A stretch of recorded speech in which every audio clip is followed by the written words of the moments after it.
Dr. Cain, she's back. Oh, it's been too long, my friend. How are you? Way too long. I'm actually doing really well. You seem to be doing really well too. I'm amazing. So blessed, so grateful, loving life. It's great. Awesome. Awesome. So, all right. So where are you? You in Arizona? You Michigan? Where you at? This is always a $1 million question. Nobody ever knows where I am, and I'm lucky I know where I am. But there's palm trees, so I know I'm in Arizona right now. Excellent. Yeah, Oh, yeah. I'm so I see jealous. you're wearing, yeah, like a warm Cody Yeah. Patsy kind of sweater vest coat thing. Yeah. I put it on to walk the dogs this morning, and it's one of those things that's so comfortable. I was like, I'm just gonna leave it on. So yeah, it's I been on like all it. day. Yeah, Yeah. it's fake spring here right now. It's like it gets warm and it gets cold and it's chilly and I don't know, it's all over the place. So it's It's like whatever. coming. It's just like right around the corner. You can do Oh, it. my spring is different than it's different than your spring, right? I mean, in Arizona, it gets friggin' hot, but here it gets humid and then it gets hot.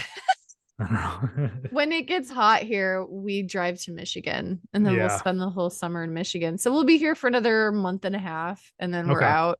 Okay. Yeah. And then it's Phoenix. a little bit humid in Michigan, but nothing like you're in Carolina, right? Yeah. Yep. Yeah. Yep. Yeah. That wins the humidity game. Phoenix area, right? You're in Phoenix? Right now I'm in Phoenix. It's Okay. dry heat. Okay. Yeah, we as you saw, we got married in Arizona. Sedona. In Sedona. Couldn't have been any better. And I remember we landed in Phoenix. It was Mhm. 112 degrees when we got off the plane. It was like, oh my God, did we make a mistake? It was Oh, crazy. it's so hot here, but was it beautiful in Sedona? It was, yeah, yeah. I mean, so it was by the time the ceremony came around, it was upper 90s, but honestly, upper 90s felt better than like 85 here in the summer. Yeah. I was not sweating very much. She was sweating because she had a heavy dress on, but as far as comfortability wise, give me upper 90s in Sedona, then mid 80s in North Carolina any day. It was Yeah. yeah, it was an amazing time. Honestly, it was one of the best days of my life. So The pictures Arizona, were incredible. thank you. Yeah, Arizona is special place to us now. So Yeah. we going back at some point. I don't know. Yes, come back. Please come back. Yeah, I'll come back and this time I'll have more time and I'll say, hey, let's meet up to have coffee. We'll do one of these live or something. Oh, wouldn't that Um, be fun? We could do it live in person. that'd be amazing. Dr. Hmm. Cain, I don't know if you know for people listening to this, like how much our conversations have actually like molded my life and enhanced my life in so many ways. I'm serious when I say that. I've genuinely enjoyed our conversations because of you. Now I'm like taking like the vitamins and minerals. I'm getting my blood tested.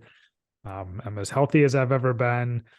I do have more questions on that if that's possible. But yeah, the conversations that we've had and the information you provide me and the listeners is top notch. It's a game changer. It's a life changer. And who Hmm. knows? I mean, who knows how much more vitality I have? Um, who knows? Maybe even live longer. I don't know. But I do know I turned 40 and I feel and I am as healthy as Yes. I've ever been. And our conversations have been awesome. So to get you back on, it's a privilege. And I thank you so much.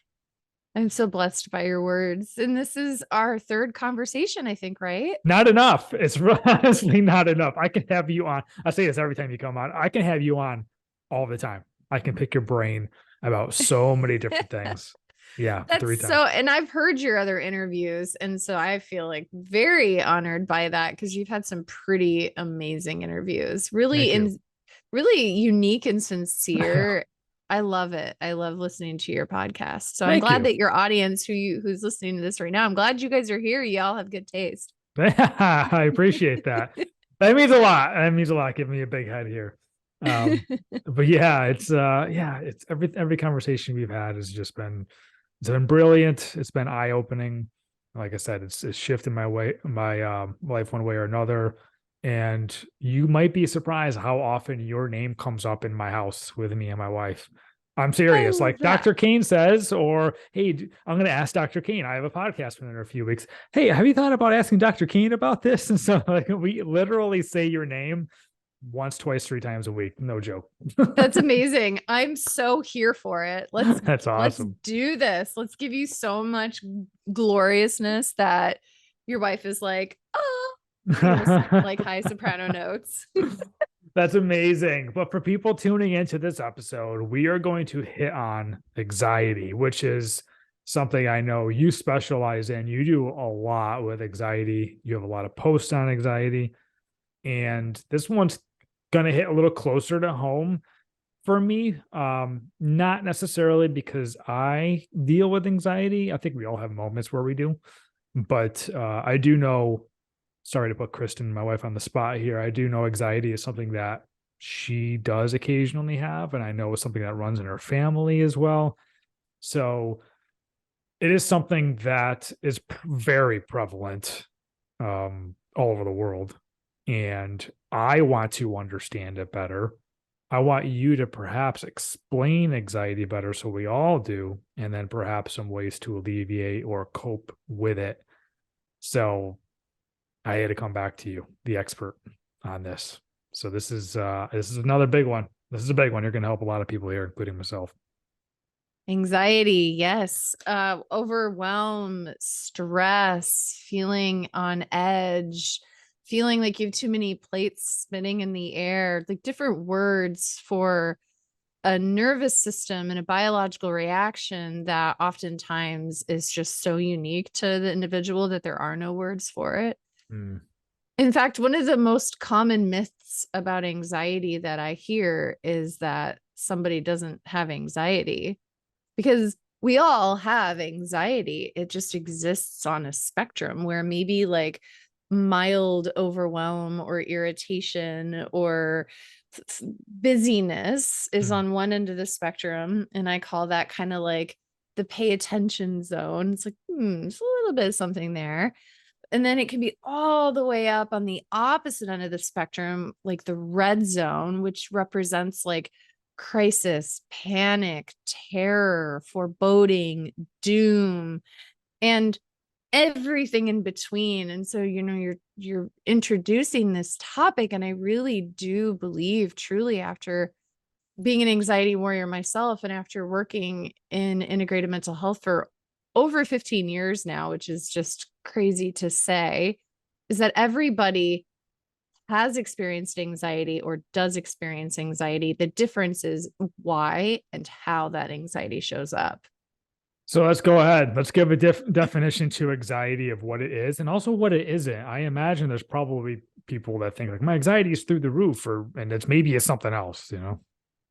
Yeah. Anxiety isn't the problem.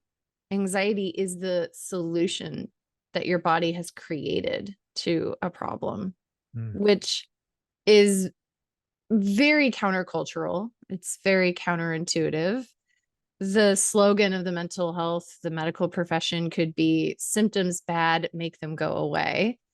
Whereas this kind of counterintuitive approach is that as a result of something, whether it's biologic, social, psychological, as a result of something, your body is producing the data of anxiety in an attempt to convey that information to you and to tell you how to heal. So the whole conversation about anxiety has to change, because instead of us looking at it as a problem to be solved, by looking at it as a solution, suddenly there's whole new avenues Mm. with which we can then conceptualize anxiety. What is it? What is it doing for me? How is it taking over my life? And what do I need to do to heal? And it suddenly creates a new conversation that I think people have been really hungry for. I think people are really sick and tired of playing the game of whack-a-mole, where this symptom comes up like, you remember that game? You've been to Oh yeah. Showbiz, Chuck E. Cheese, right? That Oh little, yeah. there's this, like, for those who haven't played this game, there's like 6 holes, and then this mole pops up, and your job is to whack him with a hammer. But then he pops up somewhere else, and you whack him there. And medicine can often feel like that, where Mm. your nervous system is under stress from lots of causes, which we can get into. And then we're just trying to address those symptoms. Like, okay, well, I feel anxious, I'm going to take an antidepressant. Well, now I have no libido, so I'm going to take a libido boosting herbs or hormone replacement therapy. Well, now I have insomnia. Okay, well, you're going to take hydroxyzine. Well, now I feel sedated, so now you're Mm. going to take Adderall.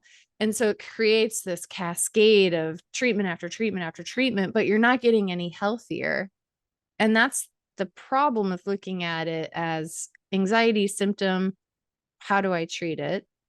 Versus the conversation we're going to have today is really a new paradigm in today's conversation that's rooted in ancient wisdom. Yeah, I mean that's kind of the problem, I guess, with at least America in a nutshell, right? Is just like, oh, here's a pill for that, and then it causes a side effect. Well, here's a pill for that side effect, and here's a pill for that side effect, and that's why I'm so fascinated in what you do, just getting to the root cause of the problem and fixing that, so we don't have to deal with all of this. Yeah. But big pharma loves that, right? Here, just keep giving out Yeah. different pills and different pills and different pills, and that leads to a downward spiral, and God knows what it's even doing to your insides and your gut and all that. So yeah, I never heard that it was a solution. That's an interesting take. I like coming at this from a different perspective. And I Yeah. guess something I've noticed that you've been posting about is the types of anxiety. It looks like there's 8 of them. Can you Yes. please go over all 8 and which one is the most common that we deal with? Yeah, the 8 types of anxiety is if you were to do an experiment where you go to your large metropolis in your area and just interview everybody that you see and ask them what it feels like for them when they're anxious, stressed, overwhelmed, activated, whatever the nomenclatures that they want to use. And you just write down all the symptoms that they have. And then when we look at all of that data, we're able to kind of divide this into 8 approximate categories. And I'll share those 8 categories with you. And I want to emphasize why it really matters. Hmm. And so, for example, if you get anxiety and it feels like you just got sucker punched in the gut and you feel nauseated and you feel gassy and bloated, if I give you a beta blocker, which is a blood pressure medication that stops your heart from racing, Hmm. that's commonly used for anxiety and panic, it's not going to work because your anxiety and your panic is primarily showing up in your gut. So it's a mismatch. And so, on the other hand, if your anxiety does show up in your chest and you feel like an elephant is sitting on your chest and it's hard to breathe and you feel like you're suffocating and your heart is pounding and racing, that beta blocker might actually make a pretty big difference. And so, in terms of just straight up matching the symptom to the treatment, if we're just staying in that lane, the 8 types of anxiety can be helpful, but we take them and then we could go even deeper in understanding them. And if you've seen, I have a co-host, Hadley of Happy Healthy Hadley, that I work with and podcast with, and she teaches about how in Ayurvedic medicine, the way that anxiety shows up gives you information about, according to Ayurvedic philosophy, how that imbalance can be corrected. So it's just important to understand the 8 types of anxiety just for just straight up like treating it, but then also understanding why it's happening. And so I wanted to volley that up first, but the 8 types of anxiety. So what are they? So the first type is gut anxiety. And this is anxiety that shows up in your gut. It's anxiety that comes from your gut. It's anxiety that manifests with symptoms in your gut. And so this could be gas, it could be bloating, it could be, some people get diagnosed with irritable bowel syndrome when they're stressed. It could be reflux or heartburn. It could be some people, they have symptoms of Crohn's and then the imbalance in their gut then produced anxiety symptoms. So it could be the chicken or it could be the egg. The gut could cause the anxiety or the anxiety could cause the gut. This is all gut anxiety. Hmm. So that's number 1. And number 2 is chest anxiety. And this is anxiety that shows up in the chest, whether it's the area of the heart or the area of the lungs, or even just the musculoskeletal system in your thorax. So people who have palpitations or a racing heart, or their heart skips beat, or they get air hunger, where they try to take a deep breath in, but it feels like it doesn't have enough oxygen. That's when I do get anxiety. That seems to be the kind that I get where it's like I'm consistently trying to take deep breaths and like expand my lungs and like my sternum area. That's what it feels like.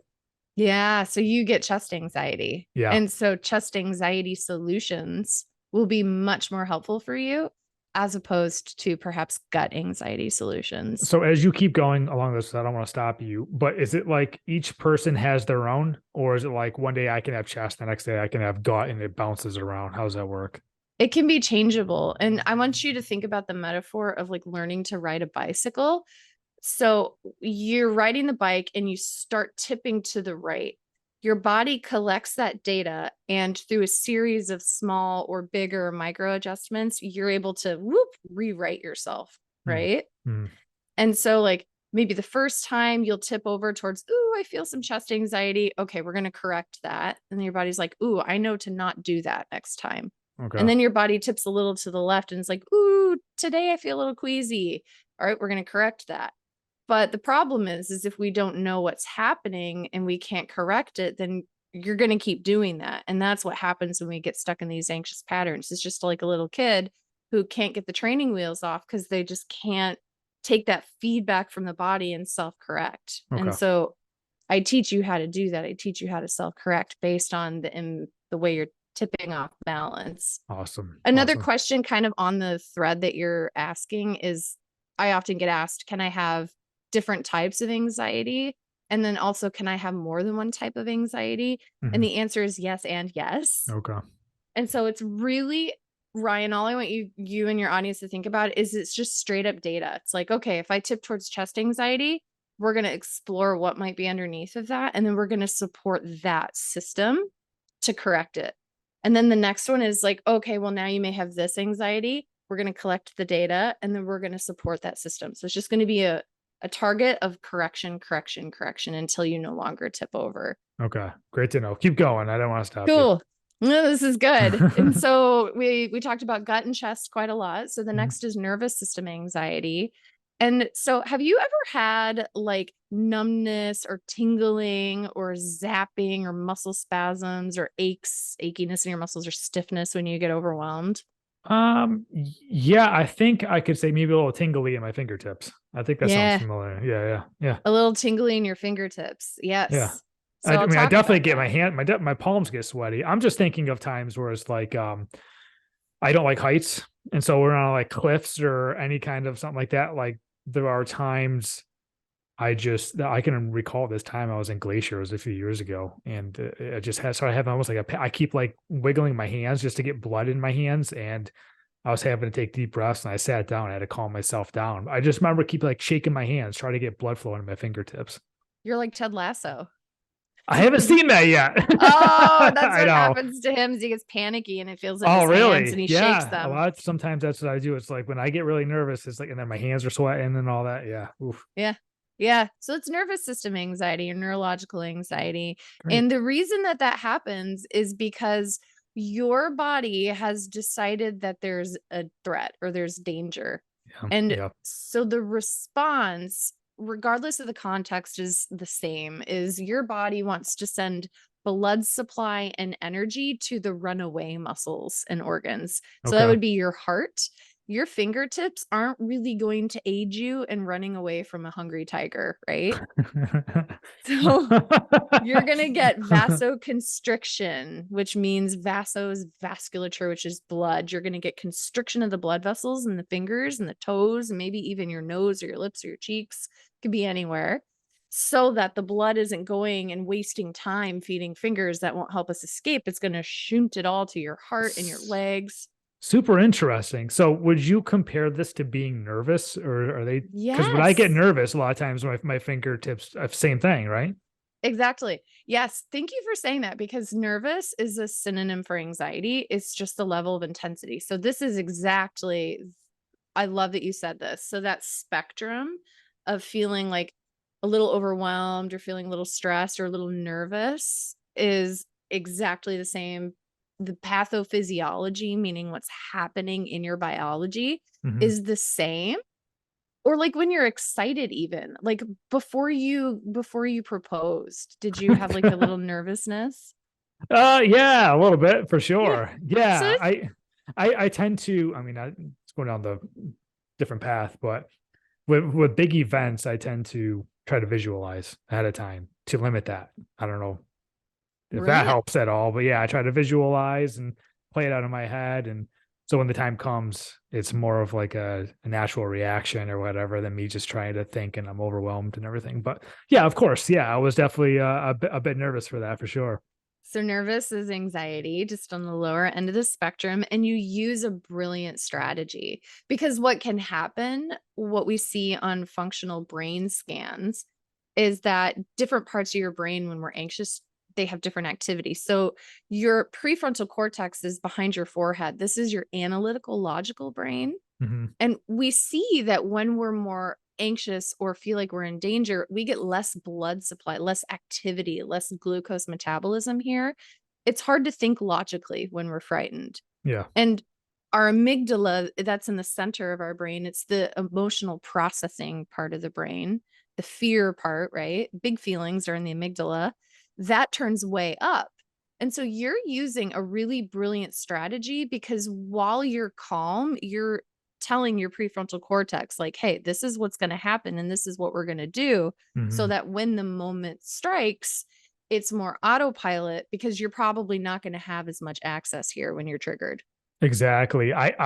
This is reminding me of a conversation I had yesterday. I almost hate saying this, but I'll bring it up because I think it's somewhat relatable. Is my sister's a school teacher, and after what just happened a few days ago in Nashville, she said, like we're talking about her being scared and nervous, and what the protocol is if someone ever came into her school. Hmm. And I told her, listen, I said, I remember texting her. I said, I have no clue what I would do in that situation, honestly, if I were you. And she was saying how like she's in charge of like little kids' lives. I said, honestly, the best thing you can probably do is just visualize what you do if that happened ahead of time. So you're prepared and you're going more on that than freaking out. Oh my God, what do I do? What do I do? And she Yeah. was like, yeah, I definitely agree with that. So I don't know. I just literally had that conversation yesterday. So it's the only reason I brought that up. And the brain doesn't really well decipher between imagination and reality. And so that's really sage advice of imagine doing what you know you need to do and being successful and like walk through that. Yeah. And so then hopefully it never comes to that. But if the moment were to happen, that her brain is already seen what she needs to do to protect her life and the Yeah. kiddos that she's Yeah. with. It's already Hmm. got deep. It's already got deep. I Yeah. wasn't planning on going there, but like I said, I just had that conversation. It was one of those things where I Yeah. mean, what athletes do this all the time, right? They visualize a lot before the game starts or before the championship games, and they're so nervous and amped up and everything. Sometimes it just helps to kind of calm you down and to how to go through the motions. Yeah, this is neuroplasticity. Hmm. And so for those who are listening who feel like gosh, I've been anxious for so long, I can't imagine that a couple visualizations could work. And I want to tell you that it can. That your brain is incredibly neuroplastic. And here's a good analogy for that is if you imagine a mountain and you imagine a rain cloud and the rain cloud starts dumping water and it hits the mountain, where's the water going to travel? To the lowest part, right? It's going to travel to the lowest part. And the route that it's going to take is the path of least resistance, right? Right. Yeah. And so when we have a thought of a scenario or an anxious thought, our brain is going to go down the path that's fastest, the most efficient, that takes the least amount of effort, the path of least resistance. So, how do we create paths of least resistance that take us where we want to go? Mm. This is neuroplasticity. So, we can change our brains just like if I were to climb to the top of that mountain and take a shovel and dig out gullies, is that the right word? Ravines, Yeah. dig out the way that I want it to go. So I don't want it to go to the west side of the mountain. I want the rainwater to go to the east side. I got to start intentionally digging out the east side. Mm. So you can do that with your brain. And so the research shows that it takes 90 to 120 days of regular attention, regular intention to create a new habit in your brain. So for those who are listening and it's like, okay, I want to meditate on how to be successful in X, Y, or Z, then start right now and spend 5 minutes a day and sit down and imagine doing exactly that. Imagine what it looks like, imagine what you would do, imagine what it feels like, and then practice that. 5 minutes is all it takes every single day, and you will start changing the plasticity of your brain so that Hmm. when stress, nervousness, anxiety, danger, real or perceived, when that strikes, that your brain, it takes that path of least resistance. When your logical brain is offline, that it will go where you want it to go. Hmm. That's great advice. This just reminded me of a conversation I had with Shannon about like holiday eating and stuff, about like kind of playing out in your head before you go to a party of like what you're going to eat and how much you're going to drink and all that kind of stuff, instead of just getting there and being like, oh, this looks amazing. And just grabbing like all the cakes and cookies and all that stuff too, you know? It's being intentional. Yeah. Yes. Yeah. Well, keep Yeah. going. Keep going. I don't want to stop you. So neurological anxiety. So yeah, anything in the nervous system, sweating, nerves, Mm, muscles. And so this is data about where you're showing up. And then it gives us data on the tests that we can look at. So for example, we know that vitamin B12 is important for the nervous system. We know that magnesium is important for the nervous system. We know that magnesium is needed to send chemicals down pathways. mm, And so if every single time someone gets stressed, if they're getting numbness and tingling, then I want to look at, okay, do they have sufficient micronutrients to keep up with the increased demand of perceived danger? Or are they in a state of depletion? And then when that demand increases, they can't mount to that challenge and they get these symptoms. And if they don't have the right micronutrient support, why? Okay, micronutrients come in the diet, that comes in the gut in terms of absorption. So, what's happening in their gut? And so it gives us opportunities to do a deeper dive. Okay, so those are the first three. The next one is, let's go on to anger anxiety.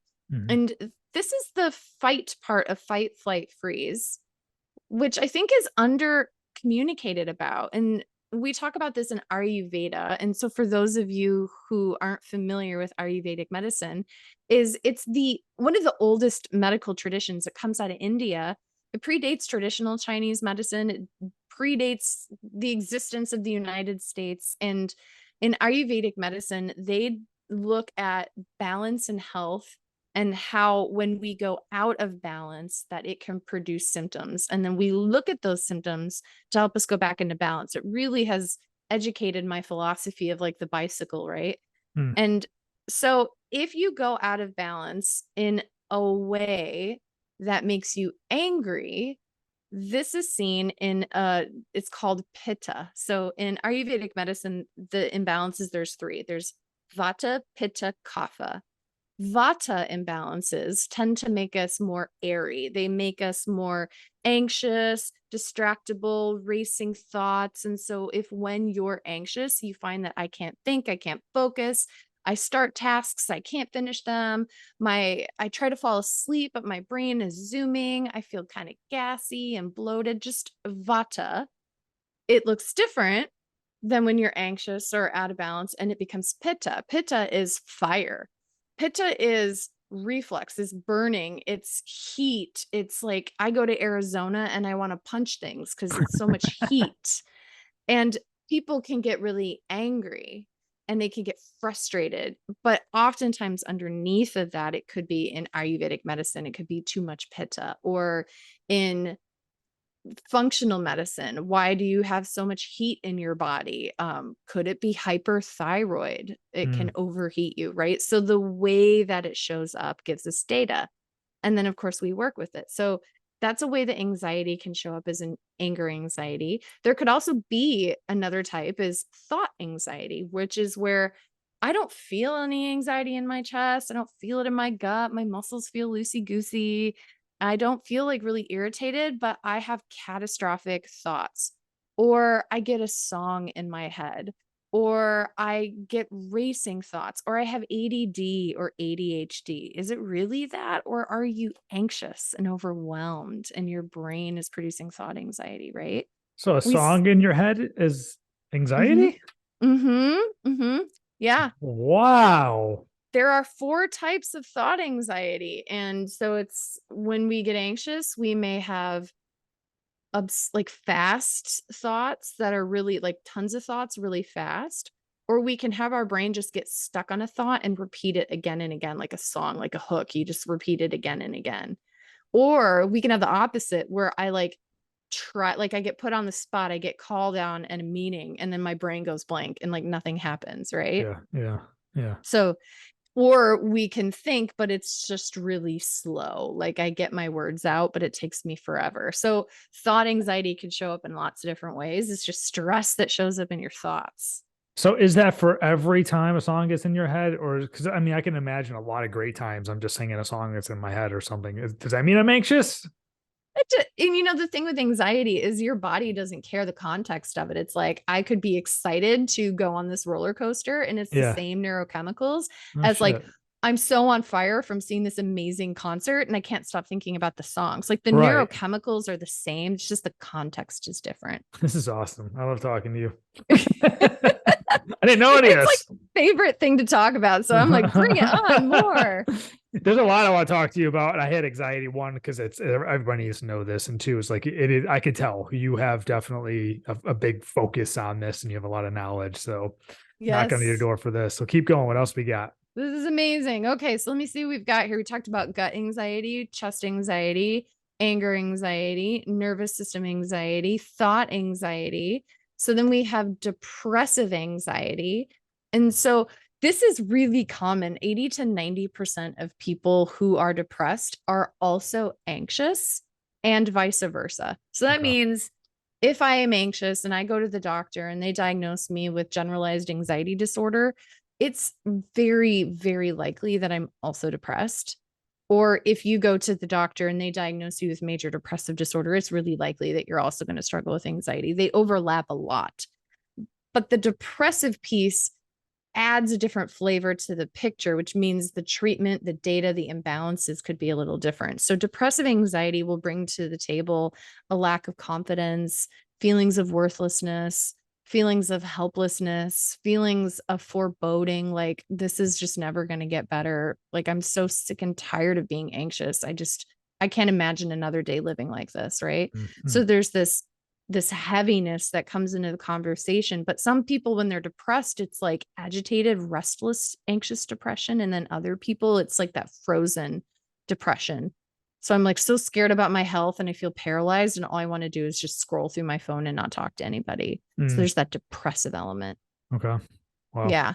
Wow. So then we start thinking about things like dopamine and we start thinking about adrenaline and we think about serotonin and we think about gut health and gut brain access, right? Mm.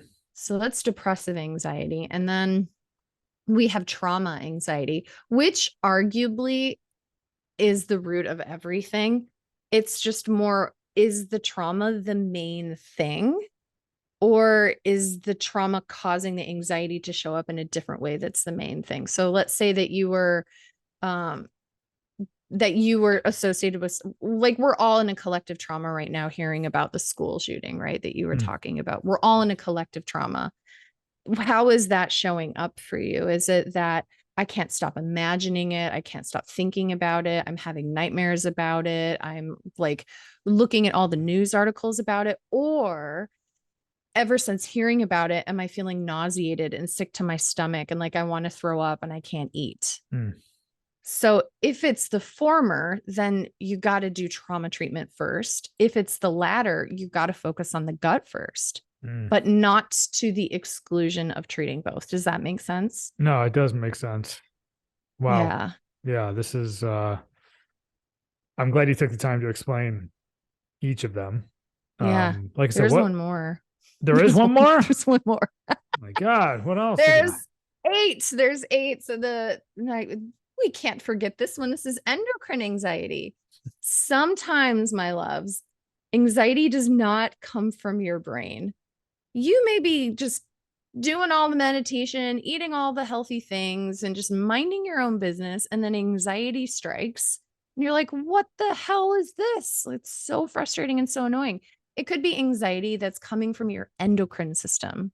And there's lots of reasons our endocrine systems may need TLC. It could be that you've been working way too hard and now your adrenals are experiencing stress. Interesting. So explain real quick what endocrine system is for people that don't know.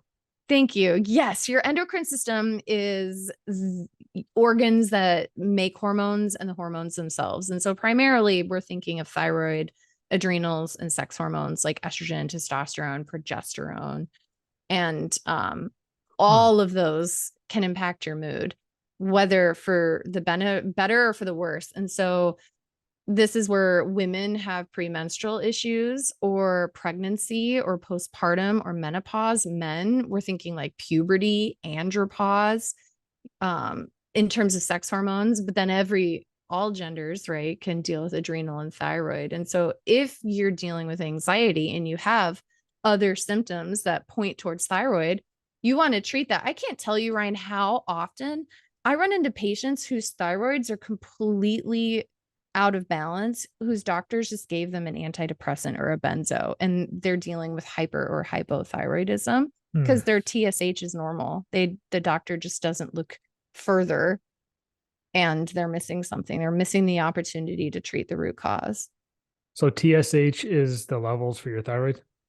TSH comes from your brain. It's thyroid stimulating hormone. And that's your brain's way of saying, hey, thyroid, make some thyroid hormone so we can do stuff.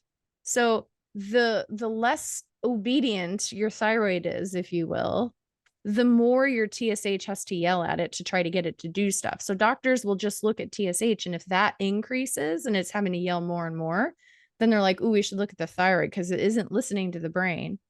Or on the other hand, if your thyroid is overzealous, then your brain doesn't have to really say anything and your TSH will go down because your thyroid's already producing tons of hormone without being told. And so doctors always look at the TSH, but very uncommonly do I see them actually looking at the thyroid hormone itself, which is a problem. So does this show up on a normal blood test exam? Because what annoyed me is after we talked a few years ago, I got my vitamin D checked. And I had to like ask for that. I was like, I want my vitamin levels too. And they're like, oh, okay, we normally don't do that. And especially if you're healthy. I was like, I don't care. I'm paying extra for it. I want to know this. Does this come back with that? Or is this a specific doctor? You got to pay extra for this? How does that work? They used to just, and it's what your insurance will cover. And so they used to just do a TSH. And now I'm seeing more TSH reflux to T4. But most of the time you're going to want to pay out of pocket. And I have a ton of information on my website about thyroid testing. So if you go to my website, drnicolecain.com, and just type thyroid into the search bar, it will teach you all about the different hormones and what to test for and how to know if I should test for it. And you can just literally print it out and hand it to your doctor and say, I want this. That's awesome. Okay. Yeah. The endocrine one, you raised my eyebrow a little bit with that one because, like I said, I don't feel like I get anxious a lot. I mean, apparently I do sometimes from talking to you. But yeah, last week I remember, like I said, feeling it in my chest a little bit, and I was like having to breathe deeply. And Kristen came in, and I was like, it's like I feel like I'm anxious, but I'm not anxious. I'm not anxious about anything. I don't think I'm stressed about anything. I think work is okay right now. I couldn't pinpoint where this was coming from. Usually it's pretty evident. But I've been really grinding hard with work, freelance work, planning the trips coming up, the podcast, obviously, all that stuff. I am definitely, my RPMs are up there. They almost always are. I wonder if cortisol levels are all jacked up or whatever, but exactly. Yeah. Your body's meeting the demand you're asking of it. And there can be like little trickle down kind of effects. And it's just data. It's just like, oh, Ryan's nervous system is saying we need a little love. And you just hear that and you're like, okay, I got you. And then you could be mindful to, if your RPMs are going to be up, how can you be mindful to support the systems that you're asking to speed up? Yeah. I mean, that's by far, I probably said this previous podcast, my biggest fault as almost like a human is I'm just grinding all the time, and I do very well. I succeed a lot. I do really well. I excel, but I do notice every few weeks, maybe a weekend comes and I got nothing to offer for like a day or something. And then I have to regather myself. And by the time Monday rolls around, I'm usually kind of back to normal. But I do notice that. Um, Interesting. I did not know about the endocrine anxiety because it's probably something I deal with too. So Whoops. what might be good, I love that. Whoopsie. Oh, whoops. Is just start to notice think of the stoplight, because I love using lifestyle medicine instead of just like loading people up on supplements. And so I want you to start to try to make note of like what you feel like when you're in the green zone, where you're like cruise control, you're vibing, you're crisp, you're sharp, you're doing all the things, right? Mhm. And then there's going to be a canary. There's going to be a moment when you're like, ooh, what was that? Ooh, little tightness in my chest. Or, I'm like feeling a little bit less energetic today. Like that moment. If you can find that moment, brilliant. If you don't find that moment, the whisper is going to get louder and your body's going to be like, hey, Ryan, pay attention. Right. So then notice what it feels like when it ramps up. So like for me, I'll give you a concrete example. So I notice that when I'm in the green zone, I'm just like feeling great, taking names, doing all the things, feeling happy. But then the minute that I push a little bit too much, I feel like annoyed. Like Mm. someone sends me a message, I'm like, how dare you send me a message? And I mute my phone. Well, I get that a lot. Like, don't interrupt me. I'm in my flow. And it's like, oh, I this is literally said it the other day. I was like, I'm in my flow. Leave me alone. Oh my God. this is why we get along so well. We're like, yeah, obviously. That was at midnight too. So I was Oh, working late. yeah, no, I'm on the sleepy train by midnight. You've so much more tenacity. So if I can catch it, if you can catch that little moment, that little canary, this is your body saying, hey, pay attention. And Mm, that's when you need to be like, okay, there's an imbalance here of what's coming in to fill my pitcher. And your pitcher is like nourishing you, giving you energy, giving you motivation, giving you love, meeting all your needs versus what I'm pouring out of my pitcher. So that moment that you feel that little canary, if you can then be intentional to meet that need, whether it's like, okay, in an hour, I'm going to take a break and play with my dogs or mm, whatever it is that fills your cup, or I'm going to go and I'm going to like eat some fat or protein or take an adrenal or whatever it is that's good for you, then it won't get louder and louder and louder. And that's what happens when people start going into anxiety disorders or depression or panic, or then their endocrine system gets whacked out, is because those little whispers aren't noticed or recognized or heard, or they're called symptoms and problems and suppressed mm. until that whack-a-mole comes out somewhere else and it starts to get louder and louder and louder until now we're in crisis. What do we do? Right. This makes a lot of sense. Would you say a lot of high achievers get endocrine Totally. anxiety? Yeah. Yeah, totally. Yeah, there's a lot of coaches that are online right now and they're like, I help high achievers combat burnout. And it's like, well, hopefully you're looking at burnout as a solution to a problem of what the high achievers discrepancy is showing up as, right? Because Yeah. Hmm. we don't want to Adderall you and caffeinate you to combat burnout, because burnout it's a data point of what needs healing and how. Oof, that was me 3, 4 weeks ago until I had a nice conversation with my boss. I won't want to Yeah. get into that, but Yeah. yeah, I mean, here's the thing though. I don't want to keep harping on me in this endocrine one, but like I genuinely am very happy being a high achiever and someone who just goes for it and grinds and just like I can handle this and that and this and top of that. I enjoy it. It's like bring it on. I see it as a challenge, but I guess at some point that probably becomes detrimental, right? If you don't, it's like play hard, rest hard, So if you're able to match it, like you may be able to be like on fire productive. Like you may be built for that, especially if what you're doing fuels you. Yeah. It's just all about individualizing, like how can I optimize my performance through self-care and nutrition and relationships and Mm. doing the deeper work. Because if there's like old residual trauma that's taken up space, like why would you drive around with a a donut tire on your Forerunner, you know? Yeah. It's Yeah. like change that old stuff out so that you don't have it holding you back and you can be a badass. Yeah. That's a good point. I'm just thinking out loud. Like I can have an obsessive and passionate personality, especially like I'm a creative, right? So when ideas pop into my head, it's figuring out how to get there. And Mhm. my brain does not shut off until I figure out a solution. So a lot of times, like I can't put the pen down. I mean, I can technically, but it's like, I'm gonna sit here and I'm gonna figure this puzzle out before I get up and move on to the next. And Yeah. probably need to listen to that canary a little more.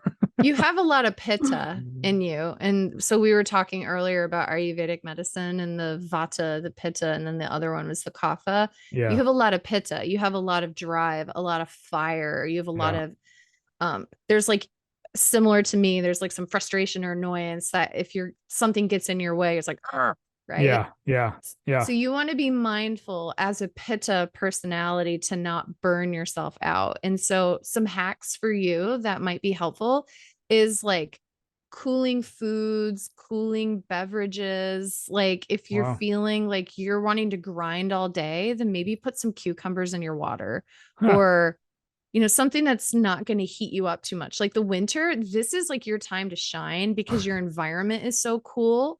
It's not going to make you worse. This environment is like jamming for you. If you were in Arizona in the summer burning like this, you would probably have a lot more symptoms. But if you notice that your little canary is popping up, is do something to cool you off, like cold plunges, cold beverage, a refreshing salad, something that's like a little bit like tame that fire a little bit. Is that why I like the thermostat lower? I mean, is for real? Totally. It is Yeah, because because you're pitta. no shit. Because Yeah, I my thermostat's on like 64, that's 65. that's very cold. I would be Yeah. wearing an Aurora, which is my heated vest that I carry Oh, with me everywhere because I'm Vata. I'm like the first one. I'm like all the ideas, but I don't have the wow. fire in me to keep it going. So I have a heater next to me here. I thought that was kind of like a metaphor. That's legit. You are It's legit legit. hotter because of that? No shit. You have heat excess. It's awesome. You just don't want to burn out, my friend. Well, I know. I On got my vacation. website, there's a quiz on my website. And so you can hold me accountable to if I'm right or not and go in and take the quiz. You go to drnicolecain.com and type in the word this is a hard word to spell. So dosha. Just type in the word dosha in the Uh, search. It's DOSHA. yep. And it'll take you to a free Ayurveda quiz, which is made for entrepreneurs. It's made for creatives. It's less about body constitution and more about like how you work in your brain and how you perform. So I want to know if I'm right. I'm pretty sure I'm right. Wow. Yeah, I'll definitely take that. I'm always interested in learning about Yeah. myself. And I'm learning a lot here in this last like 30, 40 minutes. I was just like, Woo! you're blowing me away here. I thought I was just like warm bodied or whatever. My air Ah, conditioning is always on. Freaking Kristen's always mad at me. I gotta wear a hoodie, and I thought it was like a man versus woman thing, which I hear that a lot. Men seem to run hotter, I guess. I don't know, but yeah. Yeah. this is crazy. This is unbelievable. Okay, I do have more questions for Bring you. them on. All right, so I want to ask questions that are more general for the audience, but I do have a more specific question. And something that I want to do personally is a little selfish here is understand Kristen and her anxiety a little more. And if I can perhaps like pinpoint what anxiety she has. So, something that we've discussed over these last few months is that she grew up in a household that is very healthcare related in hospitals, has seen the worst of the worst as far as like diseases, viruses, injuries, all that kind of stuff. Um, that those conversations have been brought down to their kids and their family because their parents are always around that. So it's probably one of those things where they're just talking about their work and what they've seen has probably led to some trauma and anxieties internally for them. And the slightest of blips on their radar or the smallest of things, to me or to most people, I would say, seem to perhaps be in their mind perhaps a bigger problem, or oh my god, I hope I don't have this. or my level was elevated by 0.01. I hope that doesn't mean I have this or whatever. Like going to those extremes, what kind of anxiety is that? And like, where does that come from? Yeah. How does it show up? So when she has that thought and she's like, oh my gosh, does this mean this? Or I hope it doesn't mean this. Like what happens to her as a result of that anxious thought? Yeah, she doesn't tell me a lot of times. Sometimes I'll find out afterwards. So a lot of times, like she'll be up in the middle of the night, just thinking about it, racing, not being able to sleep. Um, I'll be able to tell sometimes perhaps she acts stressed or slightly agitated throughout like the day or the next few days or something like that as she kind of comprehends these thoughts and tells herself it's probably nothing, but then it keeps coming back that what if it's Mm-hmm. just these constant like battles in her head of, she knows it's probably nothing, but can't help the fact that it could be something larger. Um, but yeah, the most I've ever seen it is the occasional agitation, and I didn't sleep well last night. My mind was racing about these thoughts going off the deep end a little bit. Mm-hmm. So the main thing, the way that it's manifesting and showing up for her is its thoughts. And Okay. the thoughts can keep her up at night. And then there's a lot of what if thoughts, anxiety about our health, maybe a little hypochondriasis, right? Hmm. So it's showing up as thought anxiety. But what you're bringing up that I think is really arguably more important is why is she dealing with thought anxiety? And that's when you are looking at the history, the biography. Yeah. And from the moment that we are conceived, our brain, when our brain develops, when our nervous system develops, it starts to create almost like a card catalog of this means this and this means that. This is good, this is bad. And so that when we end up as a fully formed human, you sitting in your chair, me sitting in my chair, Kristen laying in bed, it's 3 o'clock in the morning. We are these fully formed humans, and we have millions and millions and millions of memories stored in our brains that all have associations. And so, growing up in her life, it sounds like that there were associations with health and Hmm. fear and Hmm. danger. And so her little mind, when she was a little girl and she's hearing these things, she's like, oh, this is bad and scary. This adult that I trust is talking about it. Oh, this is bad and scary.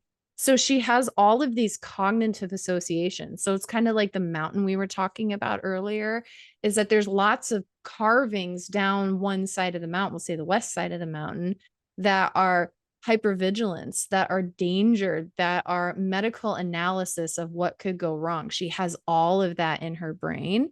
And then the side, maybe the east side, that's like, I don't really care, or I'm not too worried about it, that hasn't really been massaged Mm. as much. So, what I would do for her is I would start to do some integrative work that involves the prefrontal cortex, the thought part of the brain. That's the part that's thinking the thoughts, the words, the analysis. I would do some work with that. And then I would do integrative work with the emotional brain that's then reacting kind of underneath of the surface to it. So I have a thought, and then my emotional brain is like, ooh, that's scary, Hmm. and then it feeds the thought and more scary, right? So the best strategy for that is I actually have a 3-minute hack. Have you done that yet? It's been up there for a minute, but I I don't know This if we definitely talked. sounds familiar. I don't think we've hit on that, but it definitely sounds familiar. Yeah, it's really a great way to start to learn how to be your own trauma informed therapist and to change your brain in 3-minute increments. And Wow. so basically what you do is you could download it for free. It's there. It's under the free gifts tab on my homepage.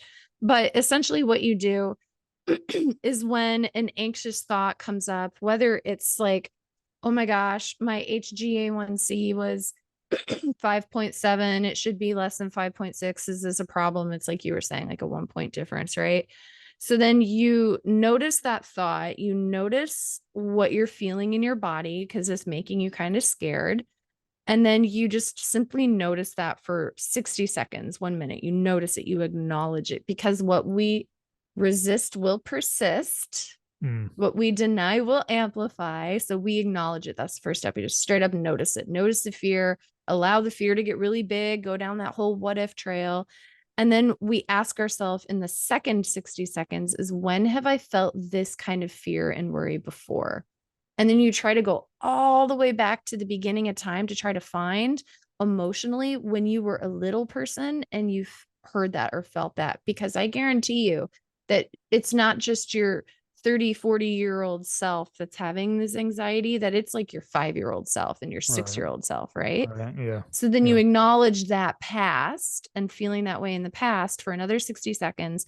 And then in the last 60 seconds is you tell that part, you then give yourself like a little hug, like a butterfly hug, and you do butterfly tapping.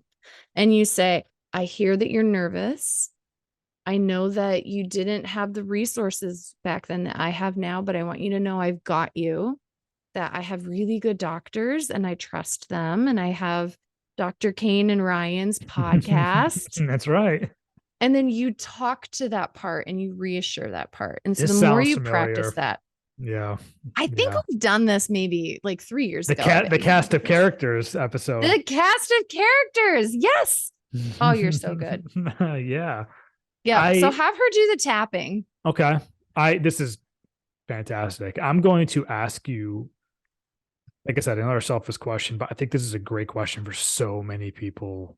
Um, okay, for someone in my situation that is either friends, siblings, spouse, whatever, to somebody that has anxiety, Mhm. what is the best way we can support them and help them? That's a really good question. Number one is you want to get educated about anxiety and how anxiety can show up differently for everybody. And I feel like one of the biggest things is understanding what someone's going through and being educated about it. And then the second thing is like, okay, now that I feel like I have a better understanding, is then asking them permission to be a support for them. And sometimes they'll say no, that they don't want you to take on that role in their life. And we have to respect and honor that boundary. But other times they'll say yes, and they just simply don't know. So I have a patient right now who I've been working with for a while, and she had the same concern, is that she had a mom, and her mom, she has her still. She has her mom, and her mom was trying to help her with her anxiety, but everything mom said was really making my patient worse. She was saying just like these patronizing things or giving advice, and it wasn't working. And so we had to have mom step back. We had to get educated. This is what happens to Susie when she gets anxious. This is what can trigger her. This is what it can feel like. This is what's going on biologically in anxiety. It's not her fault. She's not causing it. You can't always think your way out of it. So getting educated, asking for permission. And then if they do give you permission, then you create your crisis resources. I call them force field strategies. I actually think I thought I had it here. But basically, what you're going to do is you're going to write down what their strategy is for anxiety. So, like earlier, you and I were talking about the green zone. So, this is what keeps you green, girlfriend. This is like what keeps you happy, what keeps you calm. I'm going to massage your feet. I'm going to make you a cup of tea. All those things make you happy. Okay, but now you're feeling like a little agitated. I don't want you anywhere near my feet when I'm agitated, right? So if you like go for her feet and she wants to kick you in the face, you're like, I'm trying to help you and I'm making it worse. So what you want to do ahead of time is then, what does it feel like with you when you're in that canary zone and things are getting real? Hmm. What does it feel like for you when you're amplified? And what does it feel like for you when you're in crisis mode? So then you understand what it looks like for her. And then together you create solutions, either that you do for her or that you help her to do. So with my patient and her mom, when she was in the yellow zone, her first thing that she needed to do is to be able to vent without any patronizing feedback, just to be like, I hear you. Tell me what's going on. Right. So that was for her in the yellow zone. And that's what was really helpful. But when she started getting closer to the red zone, then step number one is she took a theanine. And then step number two is that she took kava kava, which is an anxiety herb. And step number three is then if it wasn't working, then she needed to take her Xanax. And then step number four is then mom would go and get her. So mom may be like, okay, do you have your theanine? Do you have your GABA? Do you have your Xanax? And walk her through that pre-agreed upon Yeah. crisis force field strategy. Is that helpful? No, it is helpful. It's like having a toolkit. It's like a first aid kit nearby. When something Mm-hmm. happens, you can open it up and you have these different tools to use. I think my biggest mishap, if you will, is not completely understanding anxiety, which is one of the reasons I'm talking to you. I would do this regardless, but it's one of the reasons I'm having this conversation with you is to understand it, because there's definitely times where, like I said, she's having her thoughts go far beyond what I imagine was reasonable. And it was like, why are you doing this? Like, everything is fine. I don't understand it. And I legit don't understand it. And that probably doesn't help, because I'm like, why are you doing? I'm questioning it instead of just being there to support.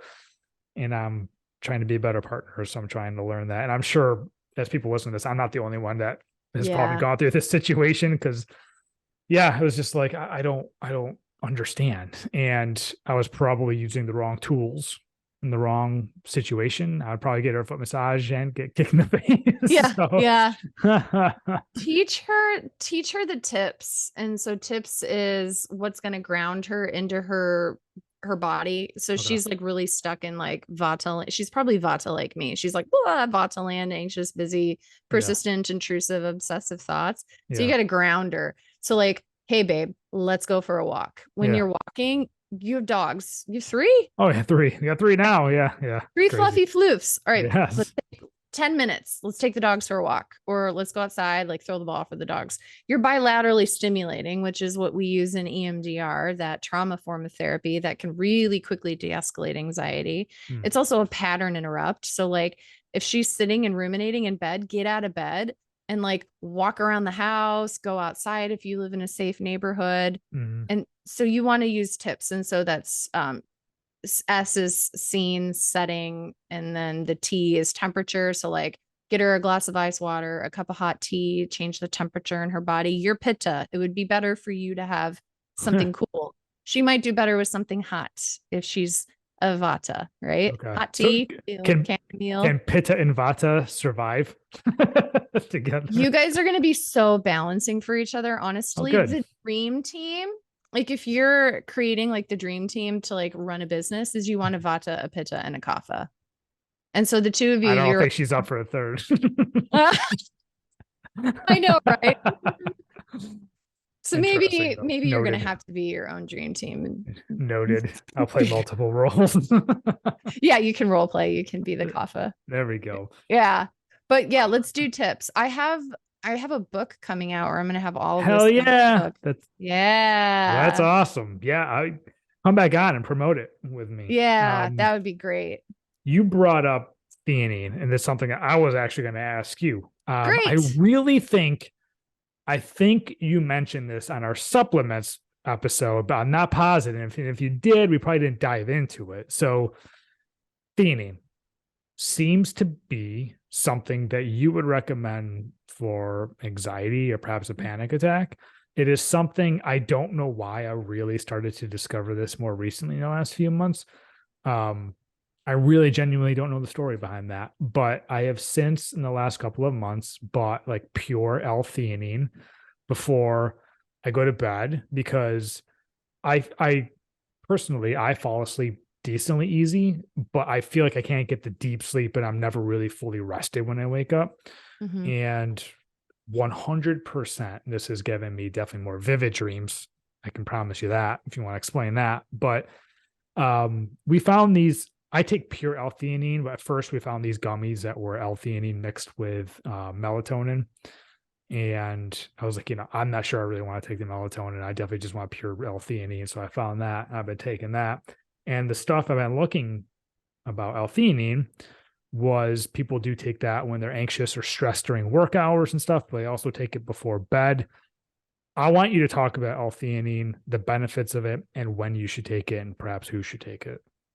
I love L-theanine. It's part of my happy sleepy powder. And so if you've ever heard of happy sleepy powder, it probably came from me talking about anxiety and sleep. And L-theanine is like the flagship ingredient in there. L-theanine is an amino acid and it helps your body make a neurotransmitter called GABA. Mm, And GABA is calm. GABA is relaxation. GABA is sleeping. GABA is what benzodiazepines work on to stop panic, right? And so what I love about theanine is it can help combat anxiety. It can help combat insomnia. It can help you get better quality of sleep. It can help with all of the 8 types of anxiety because it's nervous system calming, but it also helps restore your body's ability to make GABA because as an amino acid, it has a lot of medicinal value. mm, I have a ton of research on theanine. So if people are like, I don't want to believe what you say, show me the research. It's on my website. If you just go to my website and type in L-theanine in the mm, search bar, you'll see there's a lot of PubMed studies on the great benefits of theanine. But you're going to want theanine, especially if you have thought anxiety or anxiety that shows up with, I can't fall asleep, or my brain is really busy, or even heart palpitations. Like if you drink too much coffee and you're like a little revved, mm. theanine is awesome for that. In terms of the form of theanine, you're going to want to get the L-theanine form. I think that's really the main one that you're going to find when you're searching for it. I don't really think I see other forms of theanine commonly produced. In terms of the brand and the quality, we think of brand and quality a lot with supplements. And you and I had a conversation about this as well, is that Big any one. rando Yep. can put talcum powder in a capsule, put it in a bottle, slap a pretty label on it, and sell it on Amazon as whatever they want it to be. And it's not a regulated industry.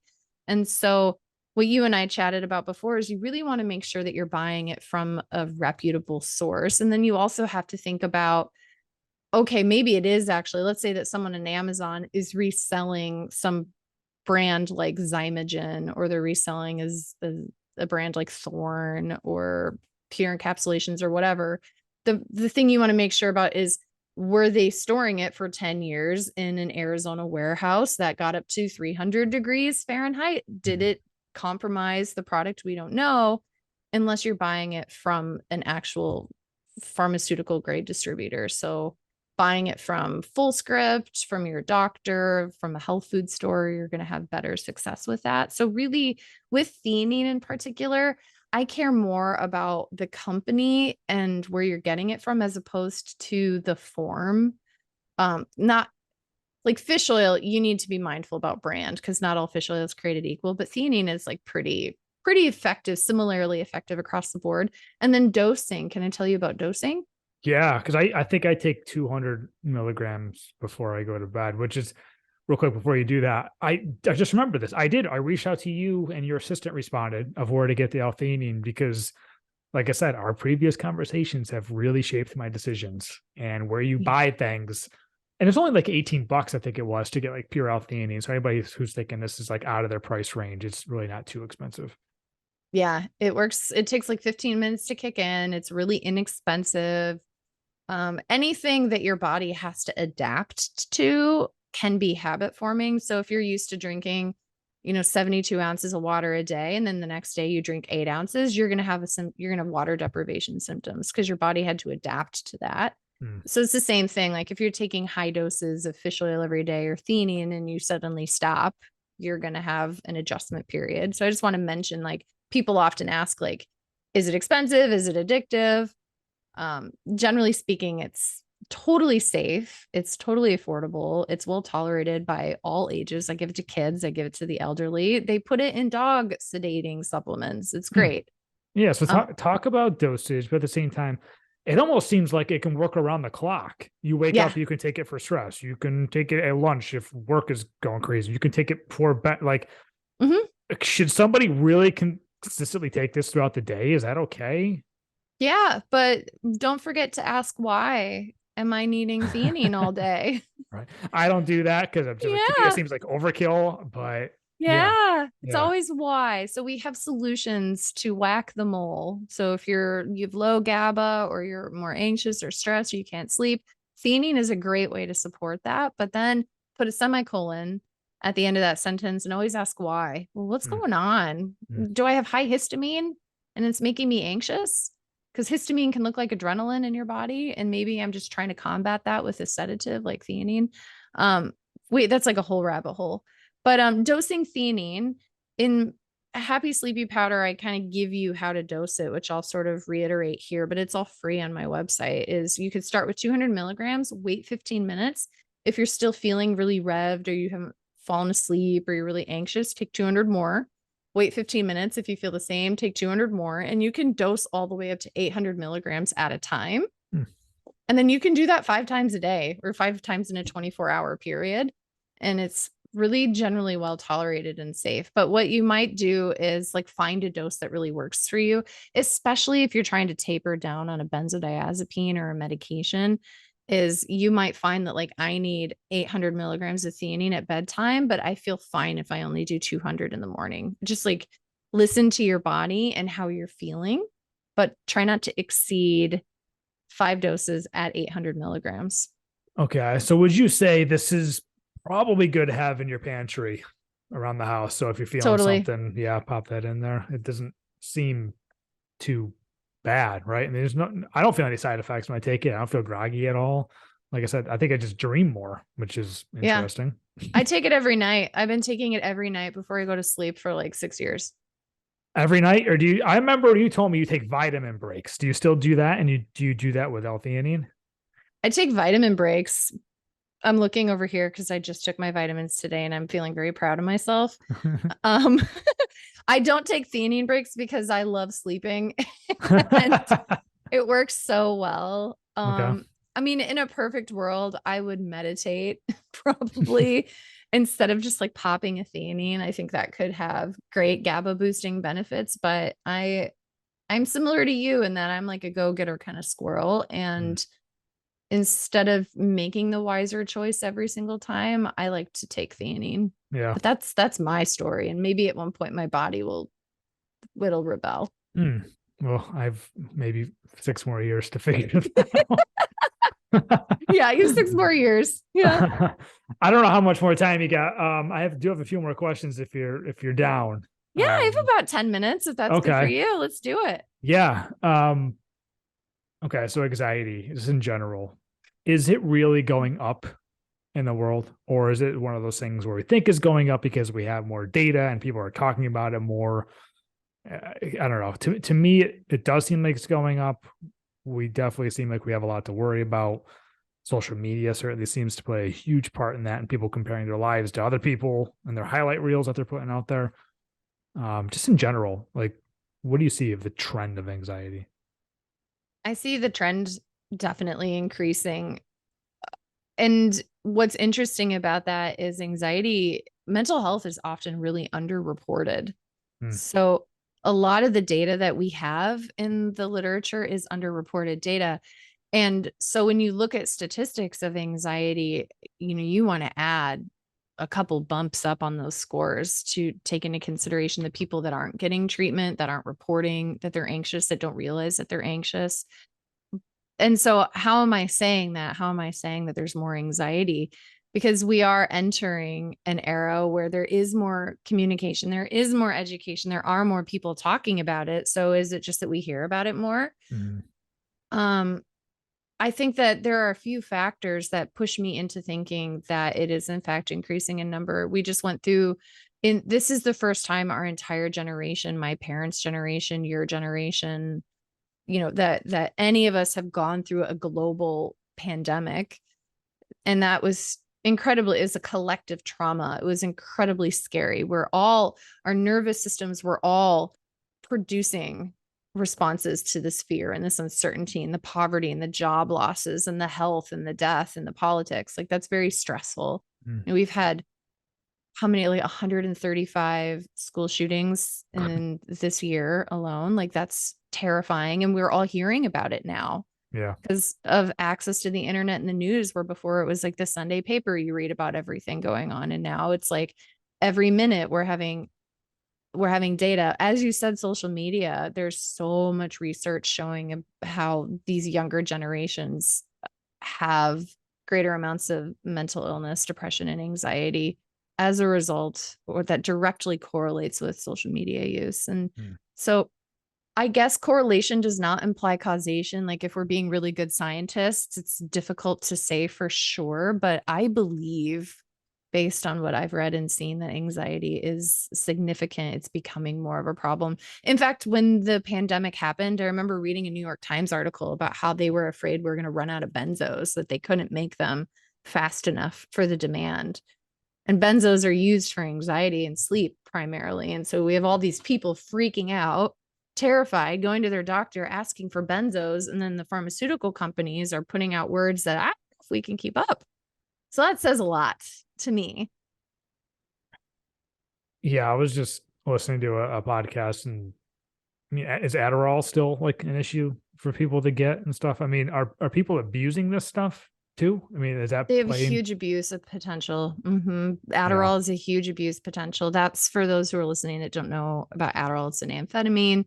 It's often used if people can't focus, or if they're tired and exhausted, or if they want to Mm, be more productive. It's mm. also lots and lots of kids are prescribed it if they're traumatized or hungry and they can't focus in class. It's easier to give them Adderall. So we see a lot of that. Yeah. I mean, I just wanted to clarify that because, you hear constantly people are more anxious and anxiety is everywhere now and stuff. It's one of those things where it's like, well, was this always around in the 1900s or 1800s or whatever? We just didn't know it. And now we all know it. But I don't know. It's one of those things too, where I have this kind of, not to bring Kristen back up. It's one of those things too, is like, sometimes it's like, too much. Yeah. You want to be anxious if you didn't know any of this shit existed, because like her parents are in the health field. So she knows of so many different medical issues. And plus she works with HR and the benefits. So she hears stories and stuff. Is like, I don't know any of this. So I don't have to worry about any of this because I didn't even know those things exist. So it's almost Right. like, do you deal with that? People that know too much have anxiety about things. Yes, we called this intern syndrome when we were in medical school. It's like everything that you learn about, you're like, I have that. Mm. You And look at so, WebMD, right? yeah, yeah. So, like, all these people who are like now on their Dr. Google, right? So, I Yeah. always tell people, I'm like, don't Google your symptoms. Like, just find somebody that you really trust, that you can be the expert of, this is how I'm feeling. This is what I'm noticing. This is my story. That you can then collaborate with a clinician that is your equal, that you respect and admire and trust, to then take on that burden of having to be vigilant about Mm. you being healthy and safe, so that you don't have to hold on to that vigilance to be like constantly looking for the next wrong thing. That I have a doctor that I know I can rely on. So I'm going to do my best to take care of me, report what's going on, and they're going to do their best to help advise me. I think that is really helpful for people. It's just a matter of finding that doctor. And something else I think that really helps me, I want to go over another tip or two before you go, and the things that help people is, I remember we were talking about the endocrine and high achievers and stuff like that. Something that puts me at ease personally is when I have a lot going on, which is consistently. It's like, I got work, I got projects, I got the dogs, I got the podcast, I got freelance, I have family stuff, there's a lot going on. I make a list. How much of a, I don't know, alleviant, if you will, is like making a list for yourself and organizing your thoughts and putting it down. Because to me, it's like, okay, I don't need to think about this anymore. I literally can see what I have to do. To me, that's a huge help. What are your thoughts? I'm smiling at you because I feel like in so many ways we are very similar. I mean, like, Yeah, again. yeah, yeah. You and I are very similar in that. I think it's brilliant because otherwise you're having to remember and spin the It's like plates and brain hold it. power, right? It's taking up brain power to It constantly remember. totally takes up brain power. And so writing it down, talking about it, if some people are like, I can't write quickly or I can't read my writing, then talk into an audio recording and, just put it in your phone and take a walk and just talk into your phone, talk to a friend, journal, write it down, it gets it out. Check And this out. you're Like, here are my reminders in my phone. yes, I tell Siri every day, remind me at noon to do something. yes. It's like a weight lifts off my shoulders, because it's like, I'm going to get reminded when I need to remember that. Yeah. You see, I have Yeah. post-its on the wall behind me. It's just, I think that's a really good strategy. And it's like, it's like cognitive behavioral therapy, like 101, like get it out of your head. Yeah. Brilliant. Yeah. It's almost like decision fatigue, and you don't have to worry about it Yeah. anymore. Get it down. I do that every time before I travel for like a month leading up to my trip. I'll make a list in my notes of things I need to bring. So that way I can just check off everything that I pack. I don't need to worry about forgetting anything. It's It's just, because you're a pitta. So what I do is I pack the night before and always I forget important things. there you go. That's Well, Savata. you would drive me nuts. I drive my husband nuts, I know. I believe it. But hey, real So quick, making notes. one last tip, because I know we've gone over L-theanine, we've gone over your 3-minute hack, we've gone over perhaps like writing down a list. Is there any other thing that you would recommend for somebody that's going through an episode or has gone through episodes? I think, ooh, I have like a million directions I want to go with that. But I think the most important thing to remember is that your anxiety cannot hurt you, that chest anxiety will not give you a heart attack, thought anxiety will not make you insane, that gut anxiety will not give you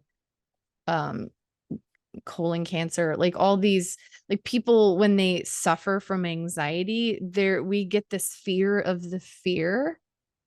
And I want to tell you that your anxiety is your body's way of telling you what needs healing and how to heal. And so I urge you that as your body is sharing that with you, is to give it the space to lean into it and to know that that is very safe. And that not only can that help you to relieve anxiety, but it can help you get information on how to be more healthy, to be more successful, to be more of yourself in your life and in your relationships. And so know that not only is your anxiety does not hurt you, but your anxiety can actually help you. That's great. And I want to let you go on that, but I would be remiss if I didn't ask you about exercise. Um, from what I heard, the benefits of exercise, if you can bottle it up and put it in a pill and sell it, it would be the most expensive pill on the market. I know you have to go, but I want you to hit on that real quick, if you could, about the benefits of exercise when you're anxious or feeling anxiety. Yeah. Well, when our bodies and our brains think that we're running from a tiger and it's producing all of those stress hormones, adrenaline and cortisol, and it's like gearing up and you're tense and your heart is pounding and you're hot and you're frustrated and you're anxious and you have all these feelings. If you don't move that out of you and create agency and freedom and release that would be then seen in the running from the tiger. But if you just stay at your computer desk, that does a couple of things. One is now you haven't burned that energy that your body has created. But secondly, and even more importantly, is that it creates this trauma loop that your brain is now stuck in, that it's going to try to get you out of, but it can't. It's like trying to start a car, but it won't turn over. Mm. And so if you can intentionally get up and move your body, that can be game changing because it completes that cycle, that adrenaline spike and release and metabolism and then calm cycle. And it can burn off that energy that you just created. And so the type of exercise is going to vary depending on your personal constitution and your endocrine system, especially. And so some people like myself, I need HIIT training. Like Orange Theory Fitness is my jam. Like I feel like $1,000,000 if I can go and just burn it all off and like sweat. Some people that will make them worse, that can actually provoke an autonomic nervous system response that then they can't come down from. So those people would do better with more gentle movement, like a yoga nidra class or going for a long walk or deep stretching, right? So exercise is incredibly important. The type of exercise is equally important. What about for a pitta? What should be my exercise? You need high intensity exercise, but you I should do it. end it with cool. End it Yeah. with cool. End it End with it with like a cool. cold Take a cold shower. shower. Yep. Actually, it's on my to-do list. I really want to start doing that. But Yeah. Dr. Cain, anytime. Seriously, Thank anytime. you. When is your book coming out? Do you know? It's called Panic Proof, and I'm publishing it with Penguin Random House, and it's Oh yeah. supposed to drop in fall of 2024. So right now I'm writing it. We're writing about histamine right now, and then draft is due in the fall. So next year, this time, I want to come back and we're going to talk all about how to combat panic. Oh my God. Yeah. I mean, come back. 10 times before then if you wanted to. Love it. I could ask you these questions all day, especially more supplements and vitamins and all that stuff. I geek out on this stuff. There's no one better to talk to. Once again, you've helped shape my life for the next 50 years. Like Thank for you. real, for real. Oh, it's such an honor. Yeah, I'm gonna have conversations with Kristen about this, and hopefully people listen to this and they have conversations with their friends, family, and even internally with themselves on how to deal with this a little better. So, and then if people wanted to follow you and reach out with you and go to your website, please go ahead and let's pub that again, and I'll also put it in the show notes. Yeah, I have a holistic wellness collective. If you're listening to this and you're like, oh my gosh, I want more of this kind of information, but you don't have thousands of dollars to invest in functional medicine, I have a membership, which is $37 a month, and you get access to ask me all the questions that you want in a private Facebook group, and I do teachings, and you get all sorts of fun discounts and tests and information.